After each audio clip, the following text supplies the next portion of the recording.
So what's the word I'm going for? Glorious. Yeah. Glorious. You think so? You think it's glorious? Dead. Dead. If you think it's glorious, then you would be wrong. What's the word in the song that I'm going for? Well, you know what? I'll give you a hint. Okay? I'm going to tell you an old African proverb. So in Africa, every day, the lion says to himself, if I can't outrun the slowest gazelle, I'm going to starve today.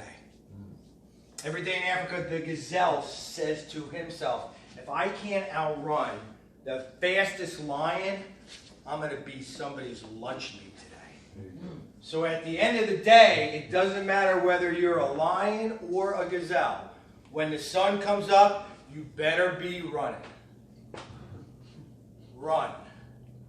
Ran is the word I'm looking for today. This is the word that we're going to talk about today.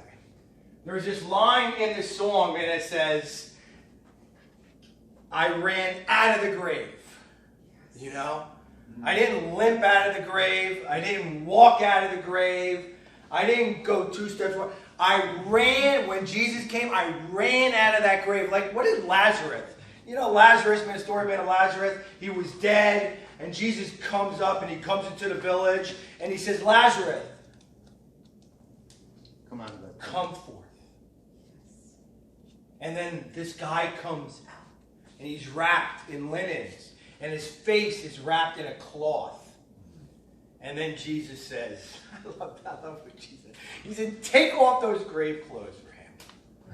Take off those stinking grave clothes. I had a good friend, man, I was talking to earlier today, and he's like, he's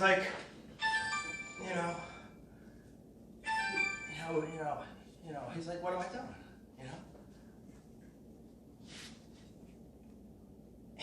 And it's true. It's like we need to take off our grave clothes and run out of that grave. It's like when Jesus comes into your life, and what do you do? He sets us free. Everybody here needs to be delivered from something. You name it. You name it. Anger, shame, lust, porn, alcohol, whatever. You just name it. Pride. Everybody needs to be delivered from something. Can I get an amen? Next door or what? Come on. And when Jesus comes into our lives, it's like, it doesn't happen automatically, but you know what? There's a greater chance that your life is going to be transformed if you're willing to run out of that grave. So we're going to talk about running today. I just love that whole, theme. Parable of the gazelle. I already told that, right? Okay. So the parable of the lion and the gazelle, right? Where when the sun comes up, man, you better be running, right? And running out of that grave, and running with this Christian life. So I'm Italian, and I grew up around a family who liked to go to the racetrack and bet on the ponies, right? Nice. So, and they like to play poker and cards, and they didn't play for fun. Nobody goes to the racetrack to watch the horses run around the track. Yeah. You go there, man, to bet on them. Yeah. And if you're a serious card player, you usually don't go just for the sake of, funning it. You bet. So I call it betting big on Jesus. Running out of the grave looks like betting big on Jesus. I used to go every Sunday as a kid, man. We had some good times, man. Really, really Ginzo family. So we had Aunt Frances and Aunt Mary's house. That was the gathering place in Somerset, New Jersey. So as a kid, I think we went to church. We went to church. We went to St. Cecilia's. St. Cecilia's. So we went, and then we did our thing. And then pretty much every Sunday, we went to Aunt Mary's and Aunt Frances' house. And they all had sisters and brothers, Uncle Dominic, Uncle Paul, Connie, really, really, really Italian stuff, right? So we used to eat all of the kids. They painted that big table in the basement, fit like 20 people around this table. More than 20 people probably. And the kids, and we had pasta, lasagna, ravioli, stuffed shells. It was great. And then after lunch, the kids would go upstairs, and I don't know what we did. And the parents would stay downstairs for the next 4 to 6 hours, maybe even longer, and smoke like there was no tomorrow. It was like a plume of clouds. And we drink a little bit, right? But there was and then they would play poker all day long. And they didn't bet big, but it's not like, but they bet. And there was always a big pot, man, in the middle of the table, right? Every day. So, that's what we need to do, right? Like, we need to bet big. Like, this Christian life, this whole thing, if you want to be transformed, I mean, it's hard. I can guarantee you, and you all know it, if you know me, I'll disappoint you, I'll fail you, I'll do the wrong thing, I'll say the wrong thing, but I love you unconditionally. I love you in a broken way, because I'm just a dude at the end of the day. So my love is going to be broken, and I'll disappoint you, but just know that I love you, even though it's broken and it's fractured, right? But, when we bet it all on Jesus, there's a better chance of your love representing what it should represent more. It's a better chance of it really looking like God's love if you're willing to just bet big on Jesus, right? Or run with him. I call it running with him. So we're going to talk about that for the next 20 minutes. Parable of the good soil. So Jesus, he shares me this parable of the good soil. And he said, when farmer man goes out and sows some seed, and some fall upon the rocks, and nothing happens, and some falls on a sidewalk, nothing happens, and some falls on thorns and bushes, and nothing happens, and some falls on good soil. So 1 out of 4. It's not very good odds. But that one that found the good soil, it says it, raised a crop of 10, 15, 50, 100 times fold. It multiplied, and corn, it's like Mac Mancini's garden, right? It's like if you go to their house, man, it's like Nebraska, right? There's like chickens, and there's like vegetables all over the place. It grows. So if it finds good soil, it grows. When you find people who run with Jesus, who run with this thing, you're going to find more of a yield in their own lives. More transformation in their own lives, right? So, so I just want to share a few Bible verses because that's what I do. Psalm 141, verse number 8, from the Message Bible.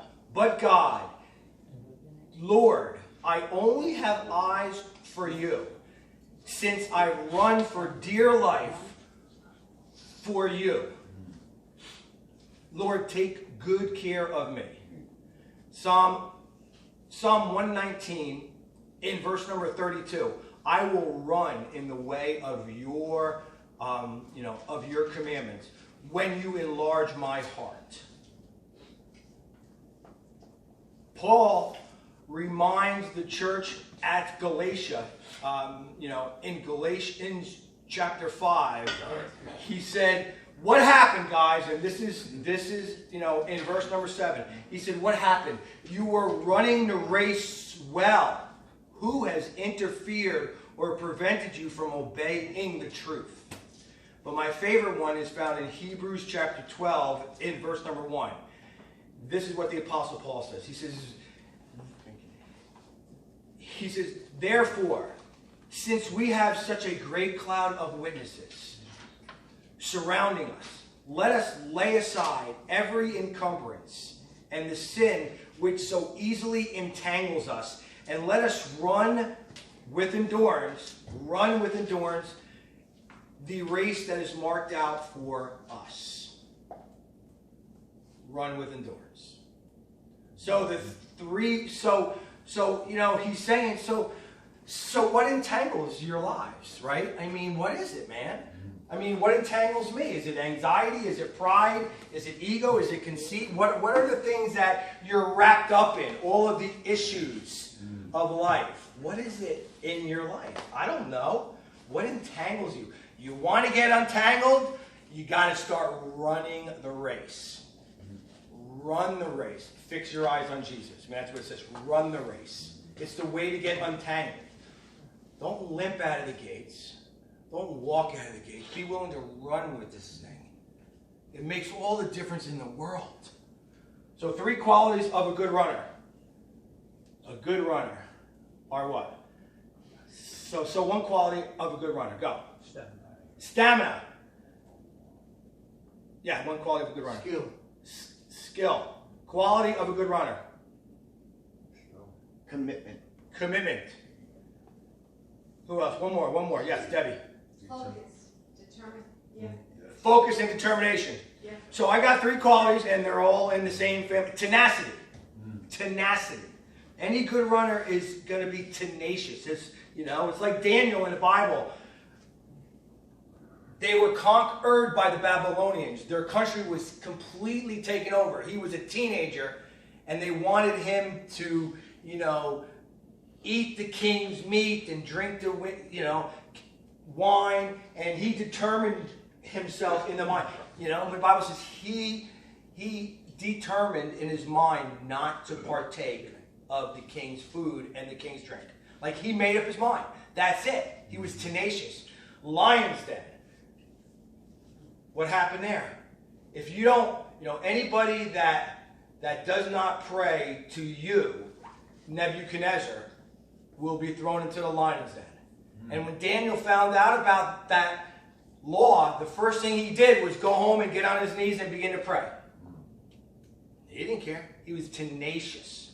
The second quality is consistency. Anybody, man, that's a good runner has to practice. Like, you don't become a good runner just by running every Tuesday morning from 8 to 8:30. It's consistency. It's a daily routine and workout. You're consistent. No matter what happens, you're like, I don't care. Man, if it rains, if it's cold, if it's, humid, I'm going out there. I'm going to do my hour-man workout. It's like Joseph, right? I love the story of Joseph in the Bible. He was Jacob's son. He didn't do anything wrong. But yet his brothers threw him in a pit and left him to die. And so people found him, and they made him an Egyptian slave. So he becomes a slave, and he serves his master faithfully.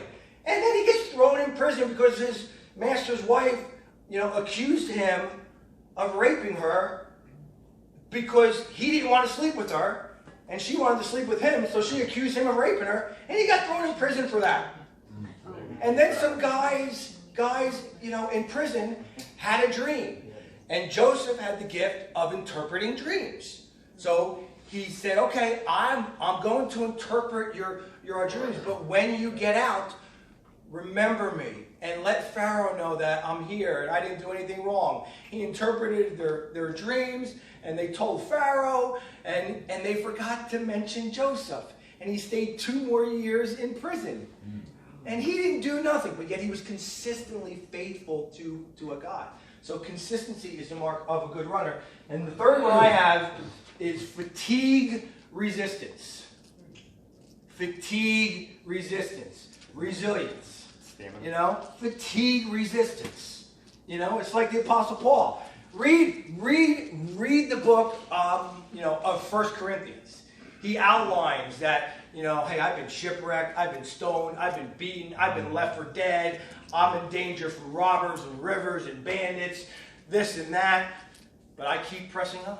But I keep moving forward. Nothing can stop me. He had fatigue resistance. He was resilient.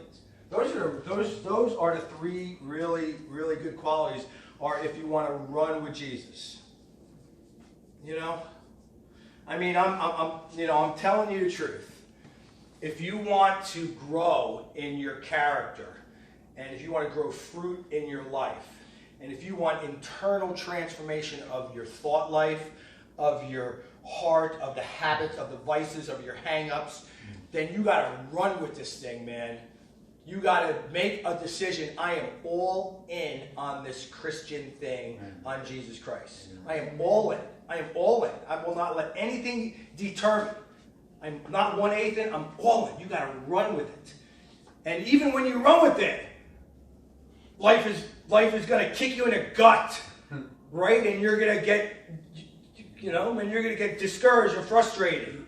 But there's less of an opportunity for you to stay down. There are two people in life. There are people who, get knocked down and they stay down, and there's people who get knocked down and get up, right? And people who get up have this attitude of, I'm going to run with this thing. Right. But this is the important part of the message. And it's going to be like 8 to 10 minutes. This is the important part. You will never lace them up and run with this thing. You will never run with this life if you don't recognize something first. If you want to run the race, you have to recognize just how much grace God has given us. If you want to run the race, you got to recognize the grace. You got to. And I'm just going to share, I'm just going to read you something. Open your Bibles up, man. It's out of Luke chapter 15. Luke chapter 15. And it's the story of the prodigal son. It's the famous one. I got to take these off. These things are hindering me from running the race. Sorry, John. Because I can't move around, man, So, Luke chapter 15 and verse number 17. So it's this, listen, okay, man, it's the story of the prodigal son. So I'll give you a backdrop. So a man, a pretty wealthy man, he had an older son and a younger son. And the younger son said, Dad, give me my share of the family inheritance now. Which is not something, man, that you do, but he did. And the father said, okay, here you go. And he went, and he tied one on, man, for like 3 years. He tied one on for the next 3 years with crazy living. And he wasted it all. And then one day, he's in the, he gets a job in a pig pen, picking up the pig slop. And he's working the pig slop, and then he comes to his senses. And he realizes, hey, let me just go back to my father's house and beg him to be a hired hand. What am I doing? What am I doing? What am I out of my mind? So he comes back to his senses. And this is what the Bible says.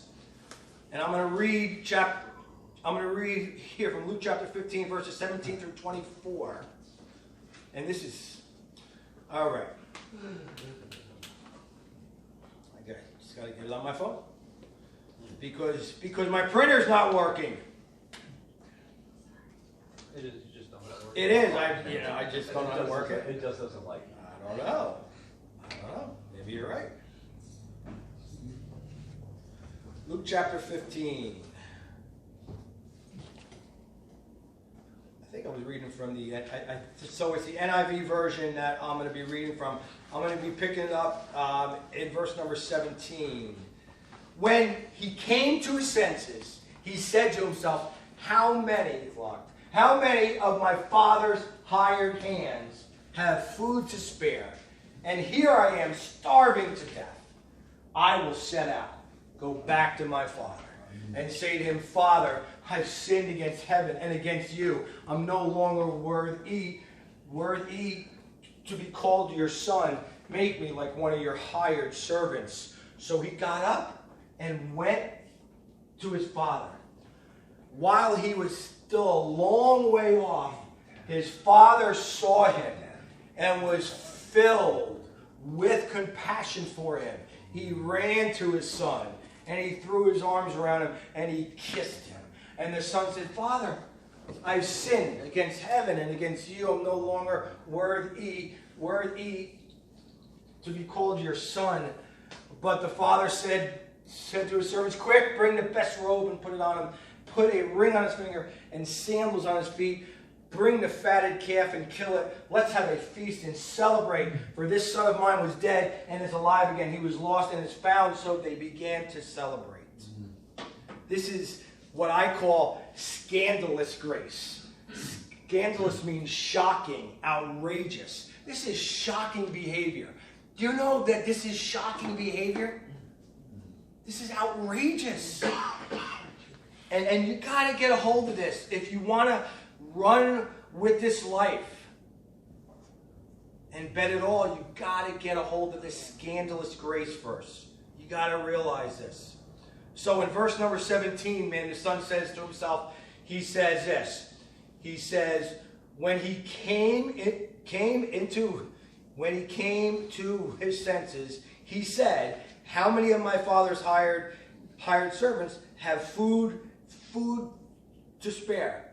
So he was talking to himself, right? Right? He was talking. There are some people sitting here who need to have conversations with themselves. You got to start talking to yourselves. You got to start talking to yourselves and come into your senses. You got to. Okay? Yeah, what's up? There's no bags allowed back there. Yeah, I don't got bags back there.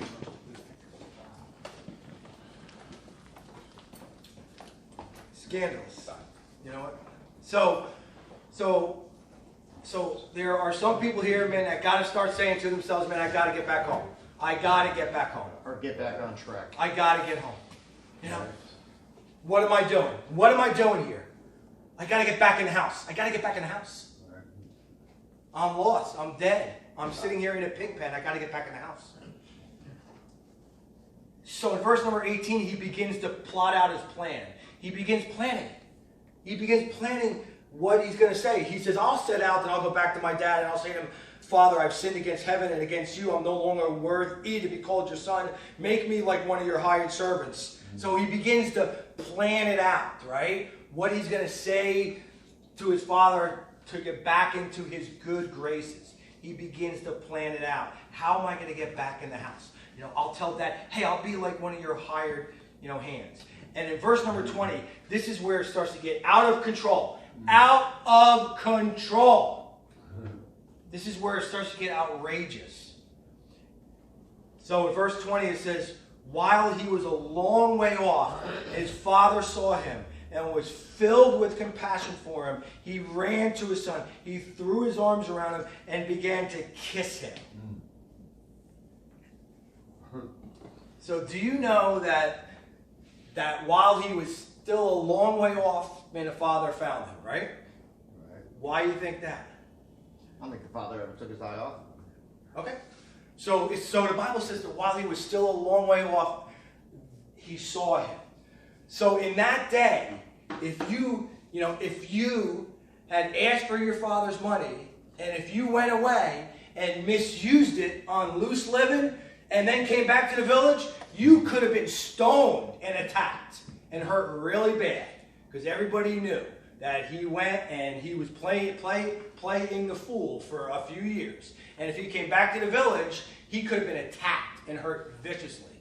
So while he was still a long way off, man, the father found him. It could have been to possibly prevent him from coming back, into the village on his own and being attacked. And then it even gets crazier. It says that the father ran to him. He ran to him, which is not something a Jewish man did in that, day. It was if you ran and if you were a man, it was a sign that there was something wrong with you. You didn't have it all together. It was disrespectful and shameful for any men to run. Men did not run. Men did not run. It was a sign that you had issues and you don't have it all together. It was disrespectful. And plus you had to hike up your robe. If you ran, man, you would have to hike up your robe. And you would have to show your legs. Wow. And men didn't show their legs. Wow. If he ran, he would have to hike up his robe and show his legs. That was like a taboo, disrespectful, shameful. He didn't care. He threw caution to the wind. He hiked up his robe, he started running, he jumped on him, and a man would not initiate a kiss. The children would initiate a kiss. Men wouldn't do that. The children did it. And he did it. He jumped all over the kid and started kissing him. This is outrageous. Outrageous behavior. This is what Jesus is saying, that grace, this is what the grace of God looks like. It's scandalous. It's outrageous. It's amazing. Right? It's amazing. and then, I think that the most outrageous thing is after the son says, Father, I've sinned against heaven and earth. So he gives his speech, right? And so after the son goes, Father, I've sinned against heaven and earth, and I'm no longer worthy to be called your son. And then the next verse says, and then the father said to his servants, quick, bring the best robe and put it on him, and bring a ring and put it on his finger, and bring the sandals and put it, on his feet. The father didn't even acknowledge his son's, pleading with him. So the son began his get back in the house plan. He began his little speech, his get back in the house speech. Father, I've sinned against heaven and earth. And the father didn't even acknowledge, his speech. Didn't even acknowledge it. Okay? That's crazy, isn't it? So basically, you know what the father man was saying? He didn't even allow restitution. He didn't even allow restitution. He didn't allow the son to carry the offense. He said, no, I got it. Man, I got it. Just get back in the house. I got this offense. He didn't even allow restitution. He says, I got this. Don't worry. Just get back in the house. That's outrageous. Outrageous grace. And then what happens is, he says, go and get the best robe. He says, go and put the best robe on. Not just any robe, but put the best robe I have that signifies royalty. Put the best robe on. And then he says, put the ring on. And what was important about a family ring back then? Showed wealth and stuff.